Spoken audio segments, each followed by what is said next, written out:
todos e a todas. É um enorme prazer a Sociedade Portuguesa de Literacia em Saúde apresentar mais um novo webinar, desta vez Competências Digitais Parentais.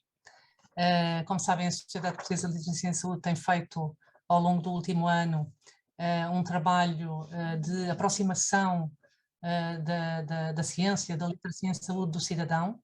Temos vindo a organizar uma série de webinars online, por isso à distância e acessíveis às pessoas, nas várias matérias, nomeadamente falámos de jovens, falámos de migrantes, falámos da pessoa com deficiência, quando surgiu o monkeypox falámos do monkeypox, temos agora a nova rúbrica de saúde da cabeça aos pés e começámos com o segredo da minha tiroide, com duas médicas, com a doutora Inês Chapinho e a doutora Ana Catarina Matos, e temos de facto agora este tema que são as competências digitais parentais. É um tema de facto muitíssimo importante. Como convidados deste webinar da Sociedade Portuguesa de Literacia em Saúde, passarei a apresentar resumidamente os currículos, porque acho que é muito importante também perceberem quem é que dá a voz e quem é que está aqui para falar deste tema com sabedoria e de facto, com um posicionamento muito interessante. Começava pela professora Cristina Ponte. A professora Cristina Ponte é professora catedrática em Ciências da Comunicação da Universidade Nova de Lisboa. Começou a sua vida profissional como professora do primeiro ciclo do ensino básico e participou na introdução dos computadores na escola. De facto, um marco. O seu interesse pela educação e pelos ambientes digitais e familiares em que as crianças crescem vem já de muito longe. E está presente na sua participação através de vários projetos europeus, nomeadamente com a rede Europe Kids Online, e recentemente lançou e coordena a plataforma Crianças e Adolescentes Online, Redes e Recursos, que vamos ter a oportunidade para falar.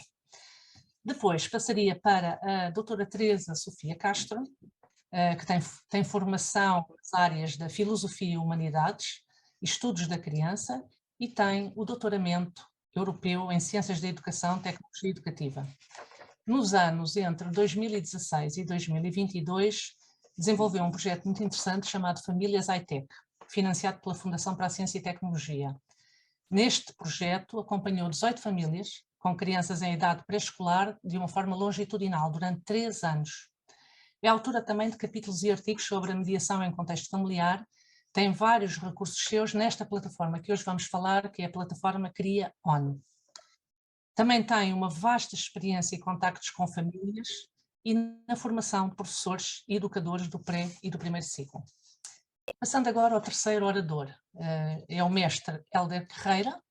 O mestre Hélder Carreira tem a licenciatura em Enfermagem pela Escola Superior de Enfermagem de Leiria, é pós-graduado em Gestão e Administração de Saúde pelo Instituto Superior de Línguas e Administração de Leiria, tem um mestrado em Enfermagem Comunitária pela Escola Superior de Saúde de Santarém e o curso de pós-licenciatura de especialização em Enfermagem Comunitária pela Escola Superior de Saúde de Santarém e é membro efetivo da Sociedade Portuguesa de Literacia em Saúde.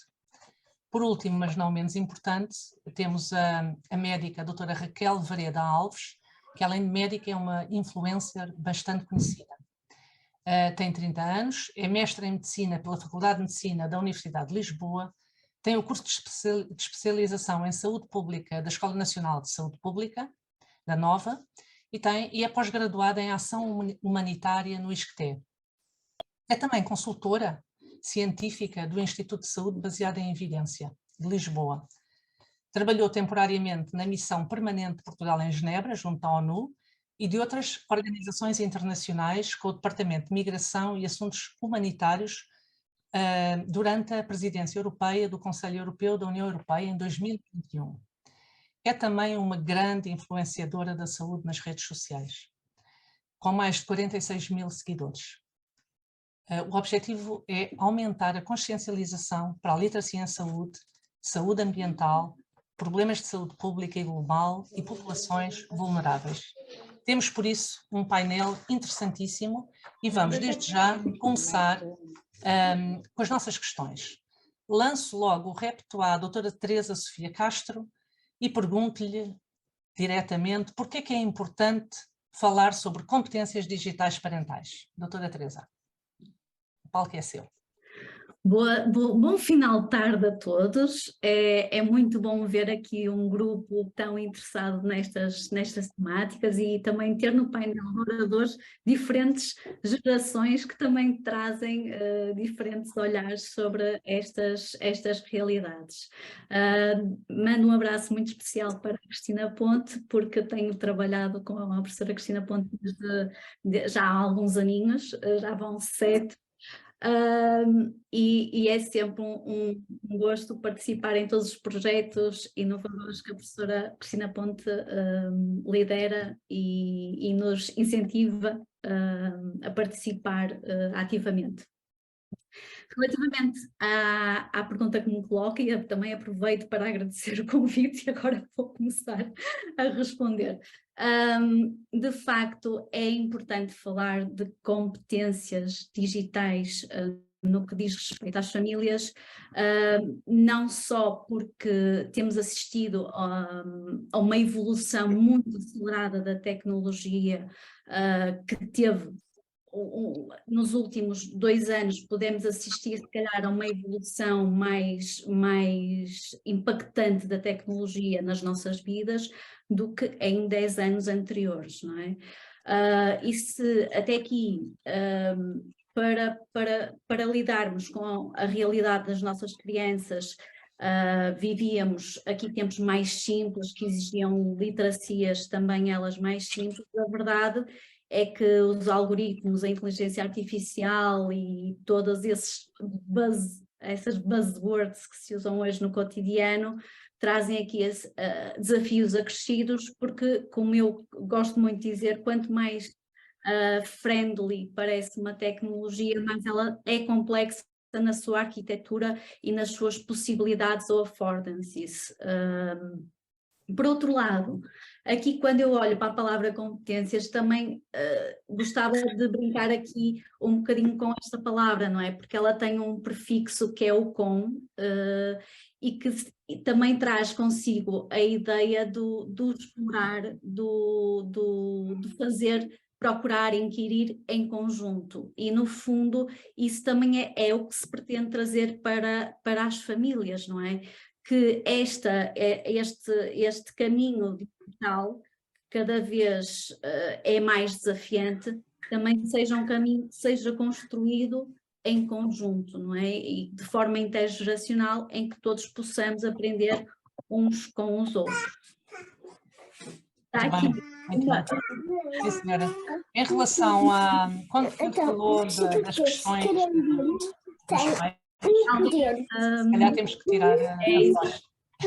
Estamos a ver aqui crianças, de facto isto é competências parentais digitais, naturalmente teremos crianças, mas se calhar pedi à doutora Vânia a doutora Vânia Lima, que é da ONU, um apoio muito grande para se calhar tirar o som. Muito bem, então a questão também que se coloca logo de seguida é, e isto depois o público pode colocar algumas questões no chat, mas perguntava ao mestre Helder Carreira, como pai, não é? Que questões e dúvidas têm os pais nesta área, não é? O que é que os preocupa mais? O que é que questões é que colocam que possam ser respondidas também aqui? Em primeiro lugar, eu gostaria de cumprimentar a senhora professora Cristina Vaz de Almeida e agradecer o convite interessado, é um gosto grande estar aqui presente.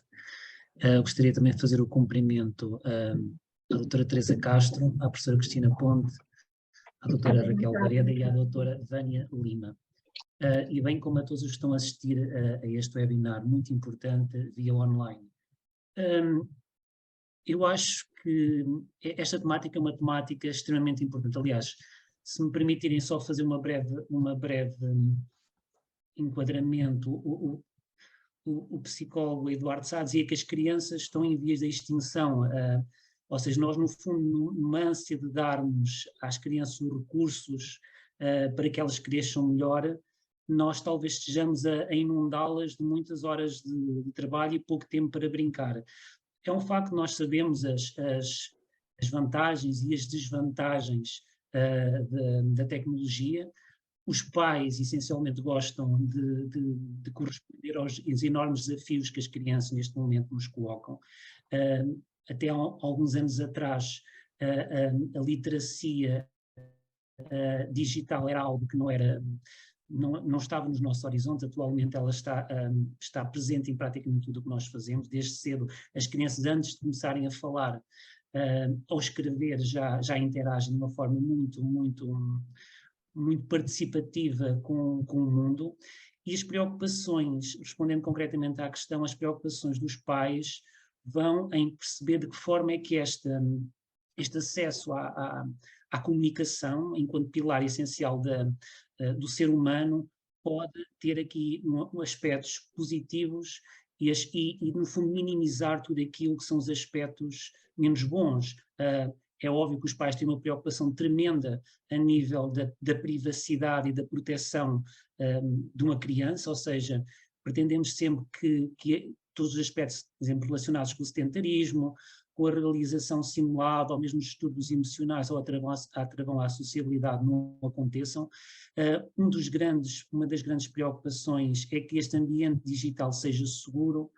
Portanto, uma primeira questão é quando é que se deve inserir a criança no universo da tecnologia. É algo que vários estudos apontam que nunca deve ser antes dos 2 anos, mas o desafio é sempre muito grande. Eu sou pai de um menino de 5 anos e até com esta idade a estimulação até pela televisão faz com que nós estejamos a pensar se de facto é este o timing certo.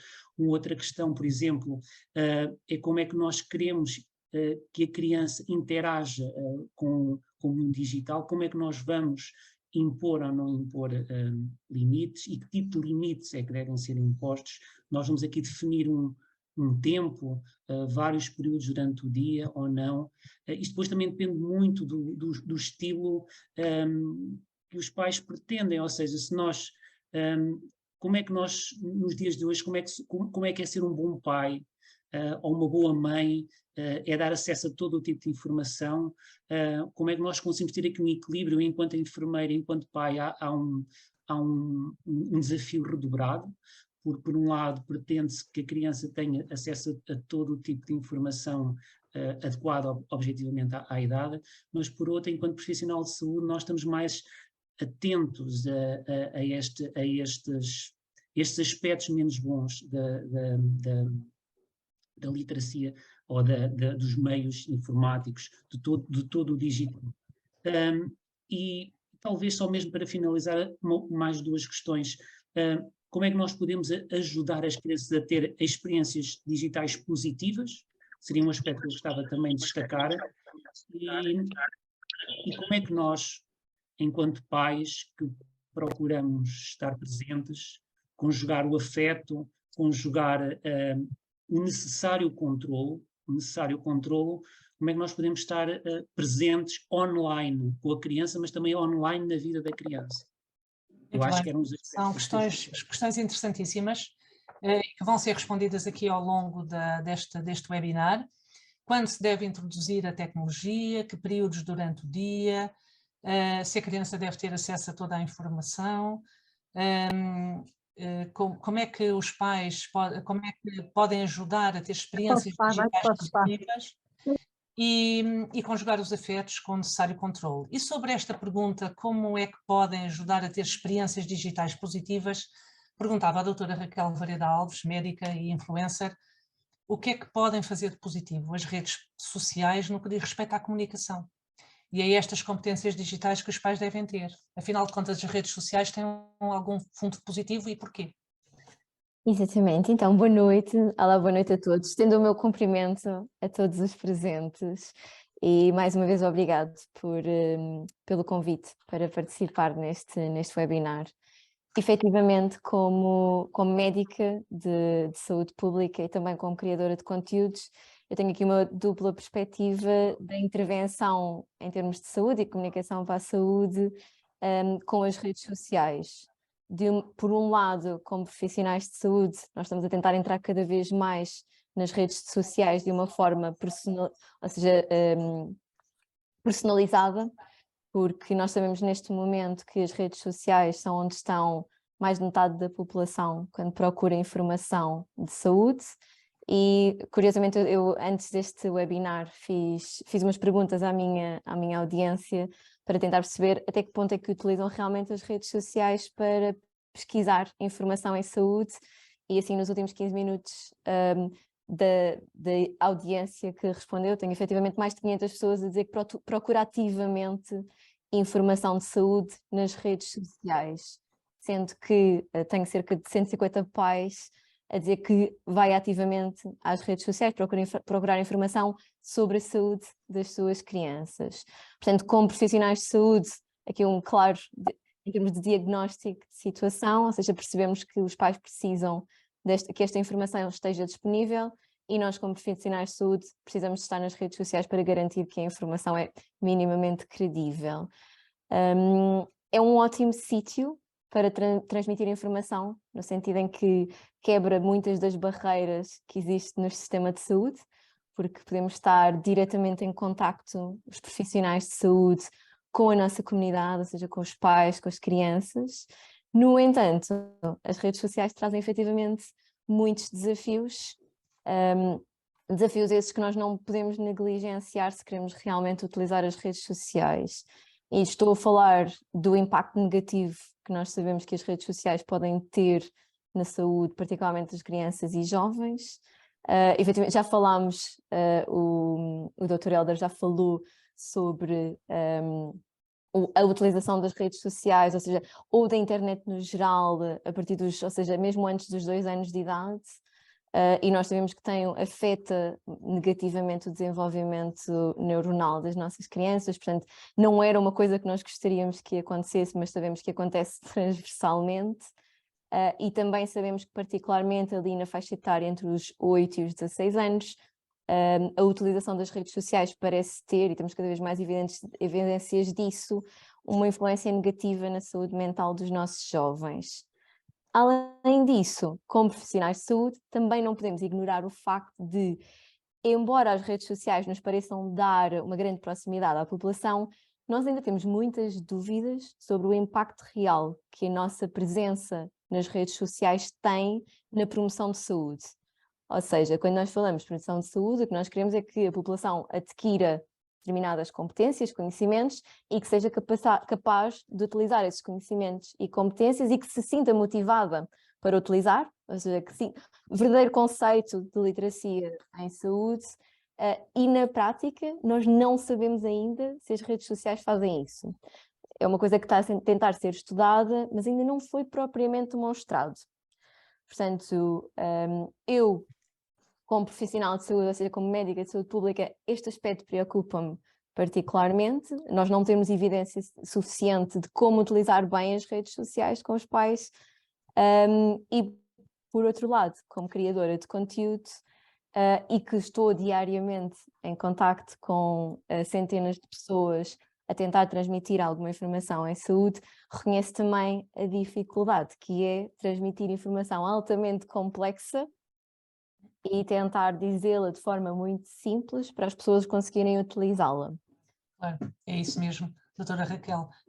De facto, a simplicidade da linguagem para chegar ao cidadão tem, de facto, é um passo importantíssimo na linguagem em saúde. Por outro lado, tanto o doutor Hélder como a doutora Raquel colocaram 2 questões que eu acho que era interessante a doutora Teresa Sofia Castro voltar e responder, que têm a ver com o seguinte, e da sua experiência. Quando é que se deve introduzir a tecnologia nas crianças? Não é? A partir de que idade, não é? E, sobretudo, não só a partir de que idade e que períodos durante o dia, se isso é importante. Talvez consiga responder estas 2 questões já nesta questão. Sim, eu estava a ouvir há bocado o Hélder e estava a pensar precisamente nisso, não é? Hoje em dia o maior desafio com que as famílias lidam é precisamente não conseguirem pôr esse travão de impedir o acesso a partir dos 2 anos, não é? Mas, aliás, a própria Associação de Pediatria Americana, que tem essas guidelines, em 2016 veio dar conta de que, face aos ritmos de vida modernas das famílias, que é mais importante o o conteúdo e o conviver de forma saudável com as tecnologias do que propriamente definir uma idade ou um mínimo de tempo. É claro que nisto nós temos que ver sempre qual é que é a dinâmica da família, não é? Para que efeito é que é utilizado o ecrã ou os ecrãs com a criança, se é numa lógica de passar tempo, se é numa lógica de vermos em conjunto com as crianças, se é numa lógica de explorar conteúdos pedagógicos. Então todos esses fatores são importantes, não há só um fator, não há só uma guideline para que resulte como uma receita que se aplica a todas as famílias. Há de facto N de famílias e N cenários que têm que ser contabilizados e que têm que ser personalizados de forma a dar um contributo positivo e saudável através das tecnologias e colocá-las em convívio com a criança. E quem pode ajudar, peço desculpa, mas e quem pode ajudar os pais a perceber isso? Que dinâmicas, que conteúdos? Quem é que pode ajudar os pais a perceberem isso? Isto tem que ser sempre um trabalho interdisciplinar, ou seja, aqui é importante o papel de quem trabalha com as famílias numa lógica como eu de perceber como é que as práticas evoluem, em que alturas é que as famílias introduzem, mas sempre numa lógica de perceber os contextos, não é? E por outro lado também termos profissionais de saúde que ajudem, não é? A trabalhar connosco essas reflexões relativamente às famílias ao uso dos ecrãs. E então, porque de facto há instrumentos e há ferramentas e esta nova plataforma que foi lançada, a plataforma Cria On, é uma plataforma de crianças e adolescentes online, talvez aqui, porque nós quando falamos em competências parentais também estamos a falar de competências dos cuidadores, dos professores. Exatamente. E lançava aqui o repto à professora Cristina Ponte para nos dizer, no âmbito destas soluções, que plataforma é esta, Crianças e Adolescentes Online, a Cria On, o que é que faz e o que é que podemos lá encontrar? Muito boa noite, também é com imenso gosto que estou a participar neste webinar e agradecer à doutora Cristina Vaz de Almeida esta iniciativa e à Sociedade Portuguesa de Literacia Mediática. É muito bom ver aqui 40... Estou sem som? Não. Não. É muito bom ver aqui esta plateia às 7 da tarde. Eu queria só dizer que, em relação ao que já foi referido e que vai de encontro à nossa ideia, quando nós pensamos em competências digitais, aliás, um pilar desta ideia da criação de uma plataforma foi proporcionar um espaço de reflexão e de recursos sobre as competências digitais que são necessárias para os adultos que lidam com crianças e jovens poderem ter uma intervenção que também favoreça as competências digitais dos mais novos e numa perspectiva dos direitos. Este aspecto é muito importante porque nós pensamos que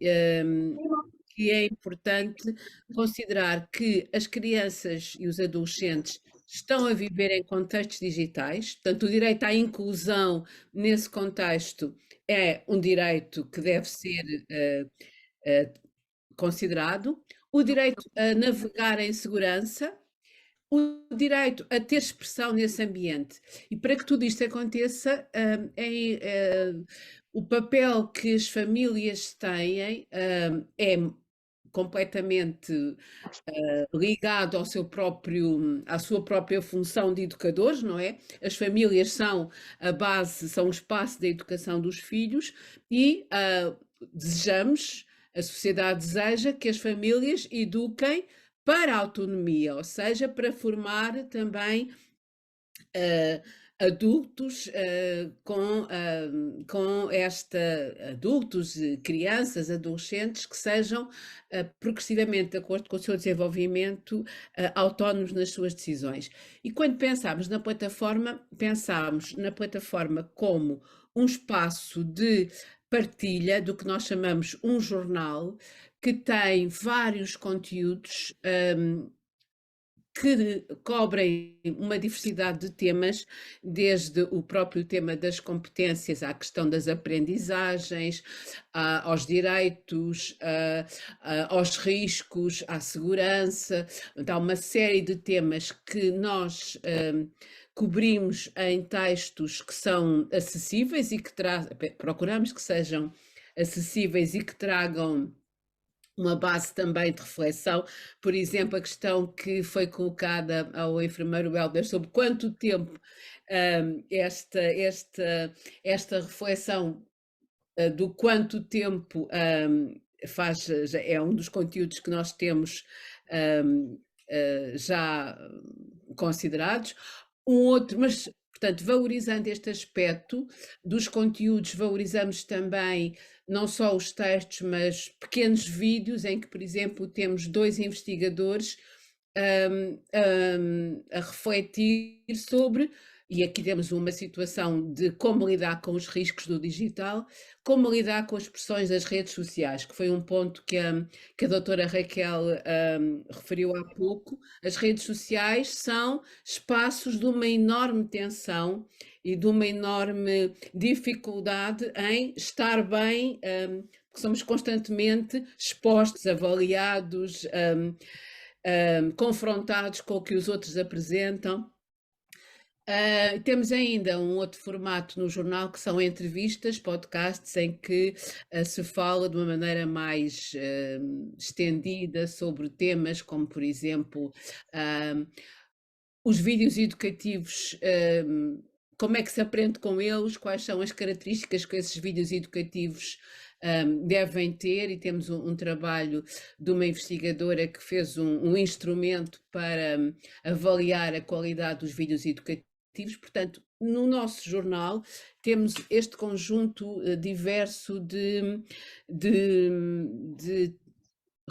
textos, de abordagens. E depois temos uma outra secção que são os recursos, que são com um caráter mais prático, onde estão sugestões de atividades que podem ser feitas em família, em ambientes informais, na escola, num consultório, num espaço em que se procura. Estou a pensar, por exemplo, quando falo em consultório, estou a pensar muito em situações de acompanhamento de casos de saúde mental, não é? Os psicólogos têm aqui também um papel muito importante. Eu não sei se tenho condições para mostrar só visualmente a plataforma, mas se não tiver, certamente depois encontraremos uma forma de divulgar. No final podemos mostrar, Mas, portanto, um aspecto que eu gostava só, não sei se tenho a ocasião, mas é ligar as competências digitais às competências sociais. Nós estamos a viver, e a minha colega Teresa referiu isso, nós estamos a viver um tempo de uma acelerada digitalização, com novos dispositivos, novos aparelhos, todo um ambiente em que aparece mais uma aplicação para medir o ritmo cardíaco do bebê, para medir a temperatura, para ver. Há uma série de dispositivos e de pressões para que os pais tenham esses dispositivos para vigiarem o bem-estar dos seus filhos, que muitas vezes vai à exaustão. Os pais também estão a viver no ambiente digital, e tem a ver também com as redes sociais, a pressão dos outros pais, não é? Certamente os grupos do WhatsApp, em que quando um pai não responde à mensagem que um outro pai enviou e depois é censurado e é considerado um mau pai. Portanto, os pais vivem condições em que querem educar os seus filhos o melhor possível, neste ambiente que é muito diferente do ambiente em que eles cresceram, não é? Em que os seus próprios pais cresceram, e para isto é necessário que, quando nós falamos em competências digitais, também alarguemos esta ideia de... João, respeito. para Professora Cristina Ponte, eu se calhar aproveitava essa ficava sua só por questão. aqui. Se os pais sentem pressão sobre os dispositivos, sobre a pressão de outros pais, e perguntava ao Dr. Hélder Carreira se de facto isso acontece. Então, estou a ver aqui também a doutora Vânia Costa, que também é uma mãe de uma criança jovem, mas gostava de ouvir o Dr. Hélder Carreira se realmente sente esta pressão dos outros pais, a pressão do WhatsApp. Isto acontece de alguma forma? Professor, eu acho que o Dr. Hélder teve algum problema técnico. Daí é Então se calhar importante passava à doutora Vânia Costa, a professora Vânia Costa, que também é mãe de uma criança pequena, aliás, de 2 crianças pequenas, e se de facto sente-se esta pressão, os pais sentem esta pressão dos outros para serem assim ou para procederem de alguma forma, mesmo em relação ao acesso ao digital dos vossos filhos. Conseguem-me ouvir? Sim, sim, perfeitamente. Pronto, é que eu não sabia se isto estava a funcionar bem. Olá, muito boa tarde. Estou muito contente de ver que há muita gente efetivamente nesta sala e parabéns pelo evento. Bom, enquanto aqui mãe, eu não sinto grande pressão ainda.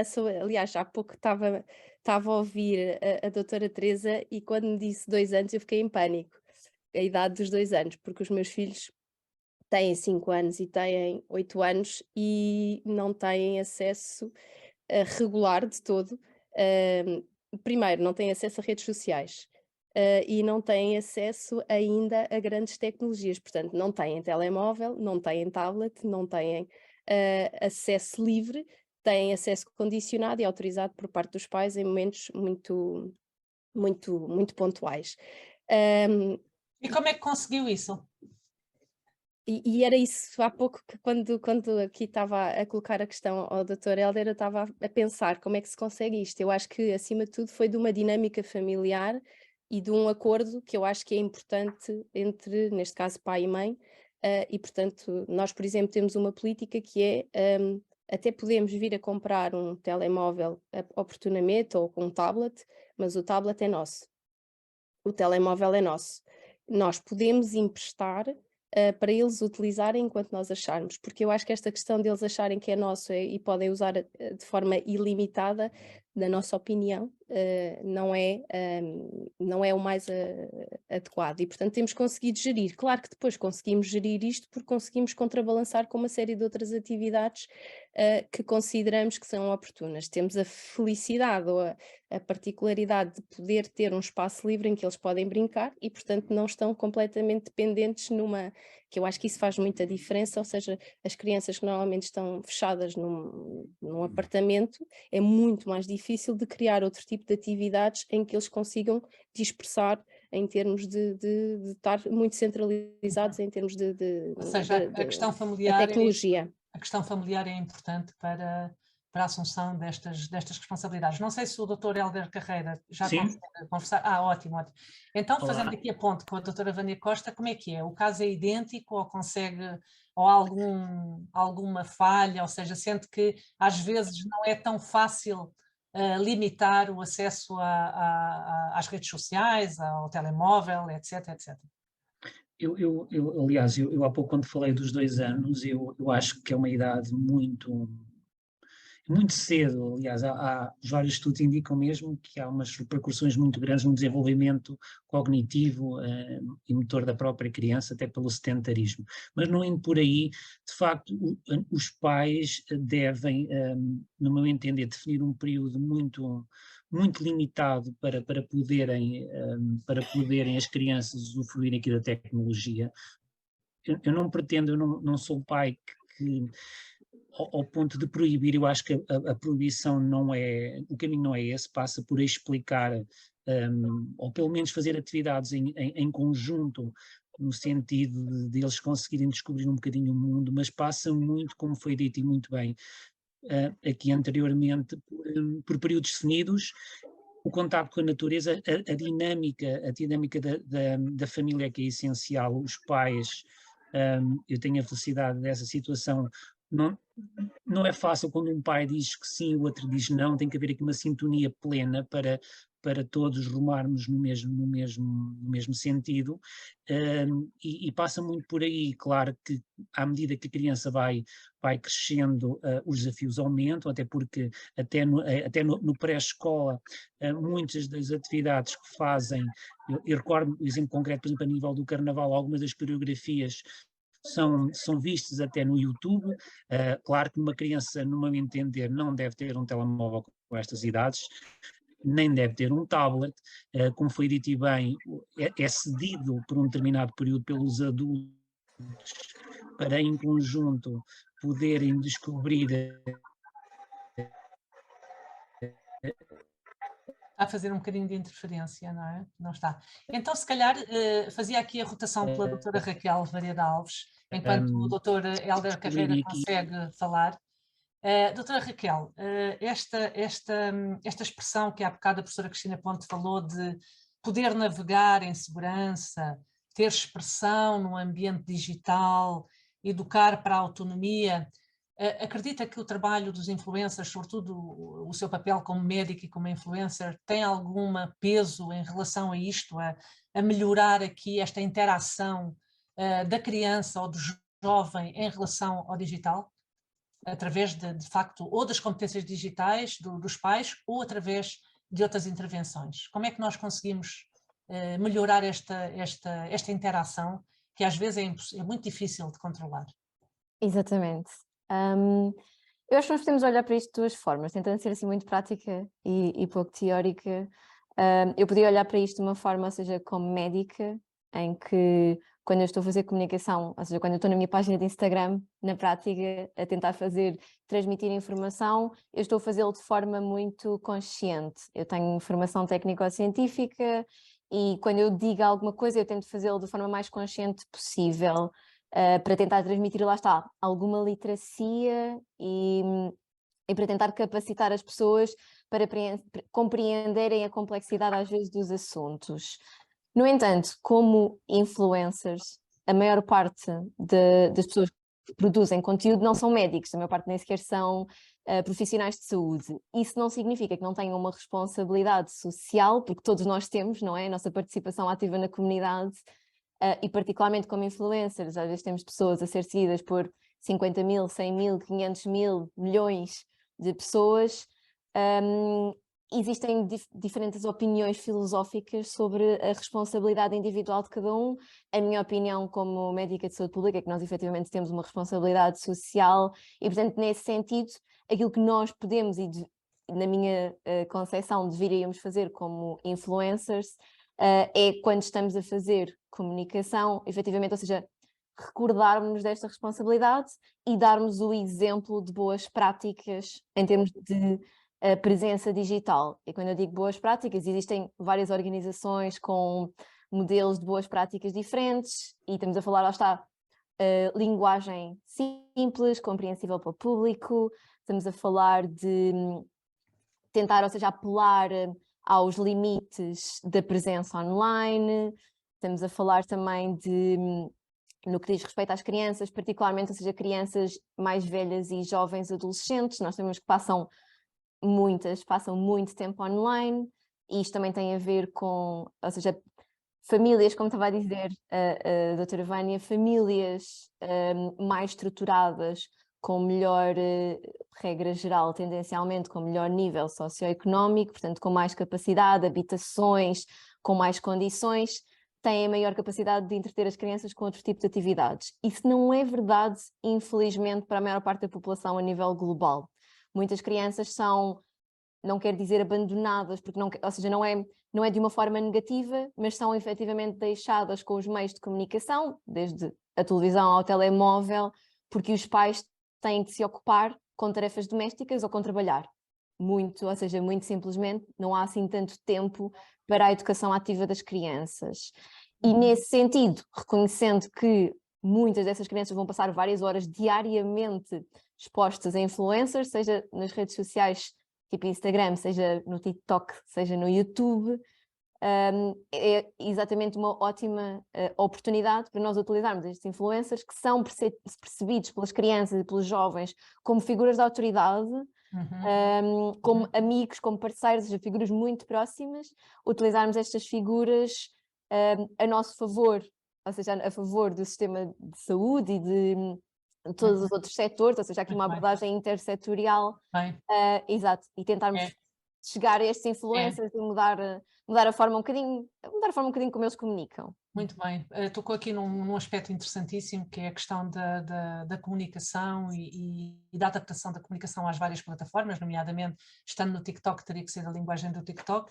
E se calhar vou introduzir aqui a doutora Vânia Lima, ela é responsável de comunicação da Sociedade Portuguesa de Literacia em Saúde e especialista em comunicação, e a pergunta que eu lhe faço é, então, como é que nós conseguimos produzir conteúdos credíveis, não é? O que é que temos que fazer? Qual é o caminho? Olá a todos, muito boa noite. Então, acho que para abordarmos esta questão dos conteúdos credíveis, nós temos que perceber, em primeiro lugar, para quem é que nós estamos a falar. Ou seja, fazer aqui uma segmentação do público, ou seja, perceber, como a professora estava a dizer e como a doutora Raquel estavam a dizer, depende do meio onde nós vamos falar para as pessoas, não é? E temos que perceber quem é que está nesses meios. Depois, fontes, sabermos que tudo que nós escrevemos, tudo que nós dizemos tem que ser fundamentado, e aqui se calhar é onde difere mais entre uma influenciadora como a doutora Raquel e uma influenciadora que se calhar não tem uma base científica, porque já sabe que por defeito da profissão tudo tem que ter uma fonte que é fidedigna. Depois, uma parte de transformar tudo o que nós lemos, todas as fontes que nós lemos, num texto que seja claro, que seja acessível, que seja simples. E ainda há uma última componente, principalmente nas redes sociais, que é a parte visual. Pode ser, o texto pode ser fantástico, a informação pode ser super relevante, mas tem que ser apelativa, e portanto também temos essa parte visual. Mas deixava aqui muito frisado a questão das fontes, porque eu acho que hoje em dia, e tendo em conta a comunicação nas redes sociais, talvez seja o que mais falha, a questão de fontes fidedignas e até perceber o que é que diferentes tipos de fontes dizem. Às vezes, por exemplo, até a doutora Raquel até faz isso, há várias hipóteses, não é? Temos várias visões sobre o mesmo tema, e neste tema em particular também acredito que isso se proporcione bastantes vezes. Portanto, esta questão das fontes é talvez o maior destaque que eu dou para esta questão da criação de conteúdos. Muito bem. E professora Cristina Ponte, a plataforma tem aqui para os professores que soluções? Ou seja, o que é que um professor, se quiser desenvolver esta área, o que é que ele pode encontrar? Isso, antes de responder, estou inteiramente de acordo com aquilo que a doutora Vânia Lima disse, exatamente esta importância das fontes. E quando nós, no jornal, apresentamos textos sobre estudos, temos exatamente o cuidado de referir de onde é que são estes estudos e que não são ideias, não é o achismo, mas têm realmente um caminho que fizeram. Em relação aos professores, os professores são para nós também um grupo muito importante, porque são eles que estão em contacto direto com as crianças, com os adolescentes, podem ter um papel dinamizador junto das famílias, também no sentido de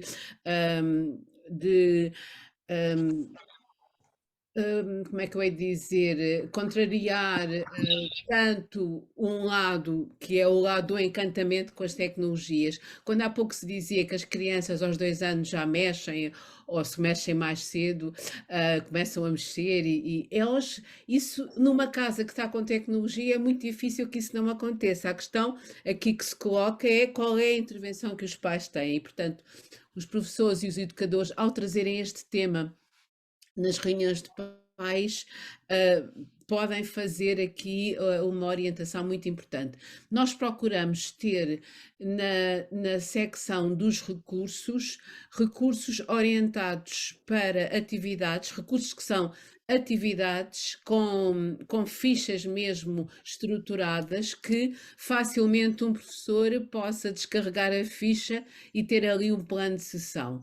Porque também pensamos que tudo isto exige algum tempo, não é? E, Claro. neste sentido, este fornecimento de recursos como planos de sessões, que podem ser feitos no ambiente escolar, podem ser feitos em casa, não tem que ser tudo só na escola. Professora Cristina Ponte, conseguia concretizar um bocadinho mais o que é este plano de sessão? Em que é que se traduz e estes recursos, esta ficha? Que ficha é esta? Por exemplo, a minha colega Teresa, que está aqui, criou uma atividade que é propor uma espécie de contrato que as famílias com a criança fazem em relação às regras para usar a tecnologia. Não quero que a minha colega Teresa passe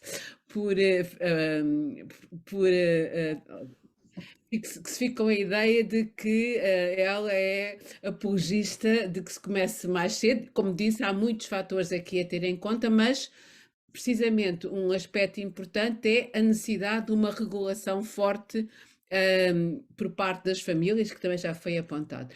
Então, ela apresentou-nos essa atividade, e a minha colega Rita Batista, que é especialista em comunicação também, o que fez foi apresentar numa simples folha, qual é o objetivo desta atividade, como é que ela pode ser desenvolvida, quais são as sugestões de construir os materiais. Portanto, uma coisa muito simples que permita que alguém interessado, seja um professor, seja um avô, seja um tio, seja alguém que tenha disponibilidade para estar um pouco com a criança e que acha a atividade interessante, a faça com a criança. E, portanto, nós pensamos que só disponibilizar uma lista de atividades, algumas são autoevidentes, mas outras beneficiam de haver este aspecto estruturado. E temos várias que seguem este preceito, outras são mais, não necessitam, mas temos esta procura em ter recursos que sejam, sobretudo, facilitadores de ação, que possam ser feitos com a participação das crianças. Sim.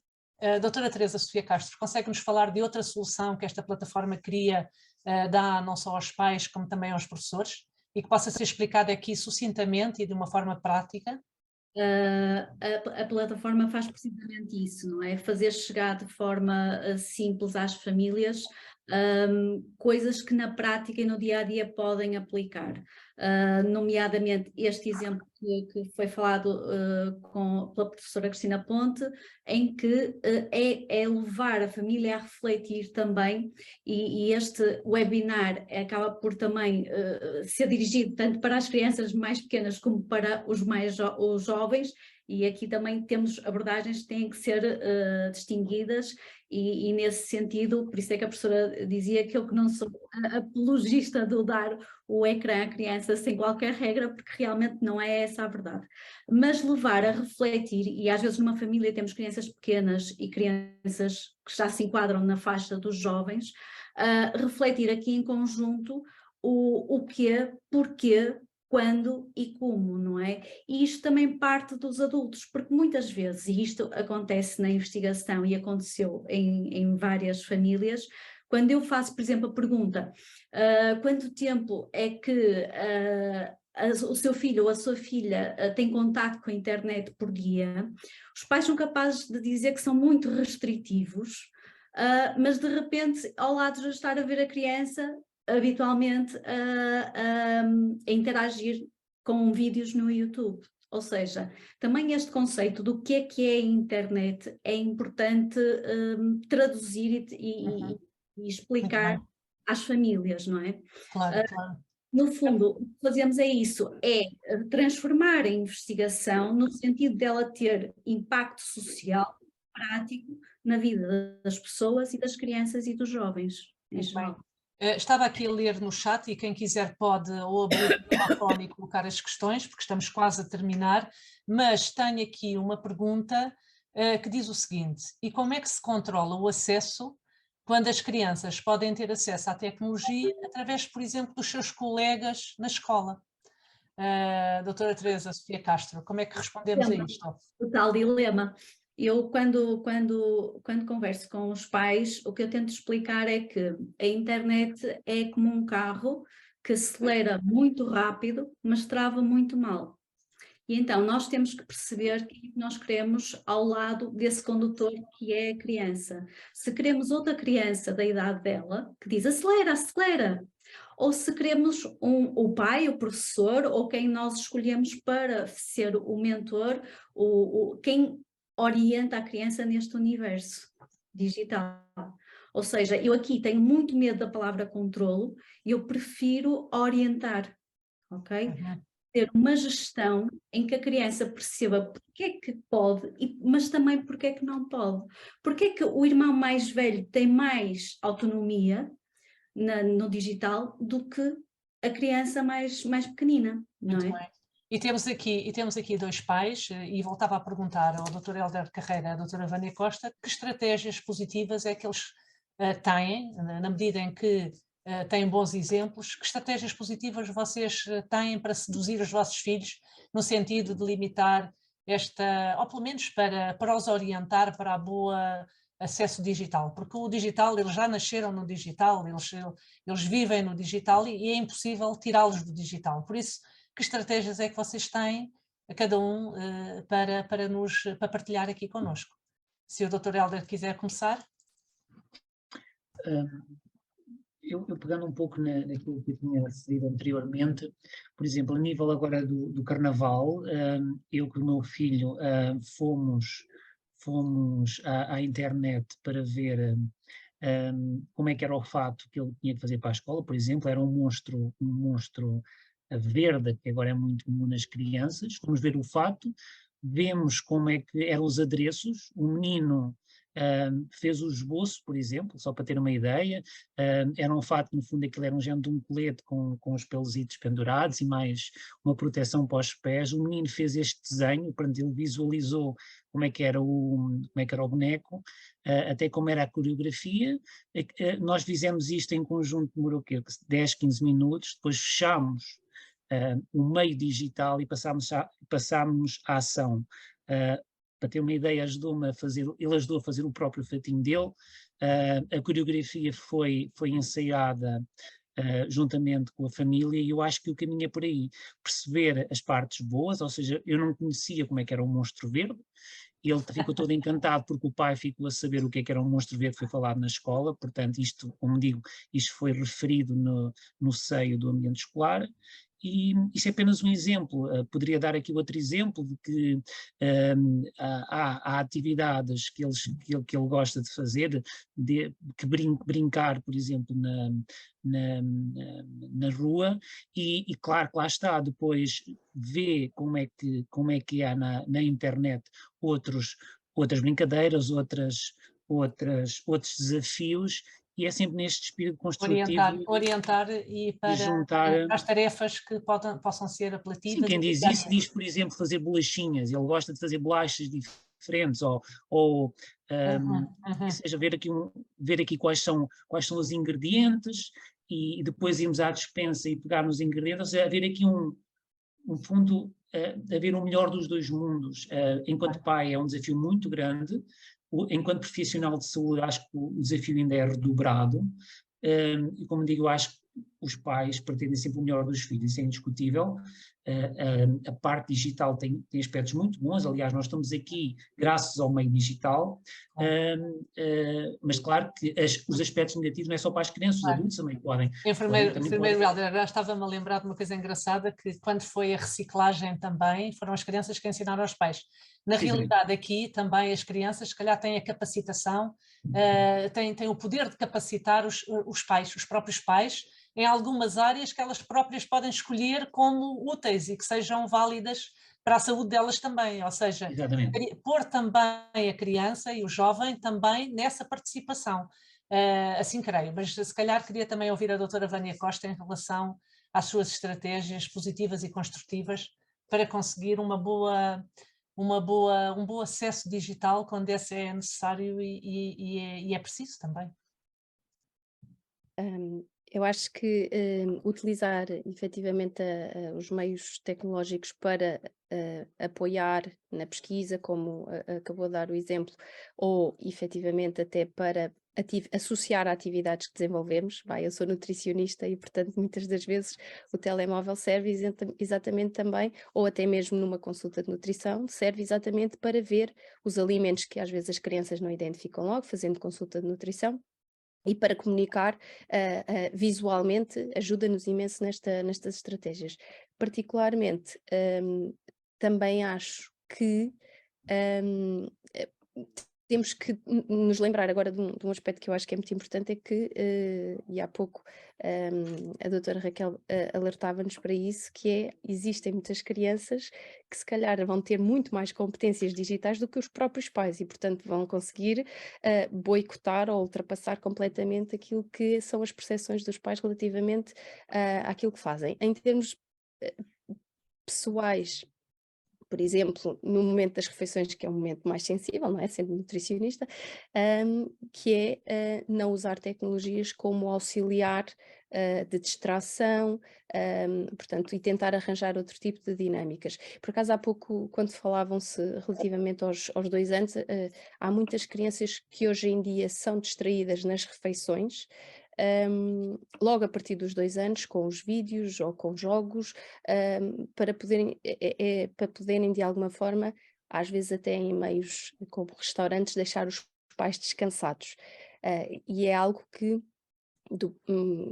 particularmente me gera muito, muito incómodo, até porque já não é a primeira vez de observar em restaurantes crianças completamente a fazerem a sua refeição sozinhas com uma tecnologia, quando ao lado a família está perfeitamente a interagir. Portanto, eu acho que depois também é preciso dotar os pais não só de competências, ou como gerir competências digitais, mas também dotar os pais de competências de como distrair as crianças sem ter que recorrer às tecnologias digitais. Muito E bem, esse é efetivamente um muito desafio, interessante. até porque, e deixe-me só dizer isso porque lembrei-me disto, no âmbito da pós-graduação em Literacia em Saúde, uma das atividades que foi desenvolvida foi fazer grupos focais com adolescentes sobre alimentação saudável.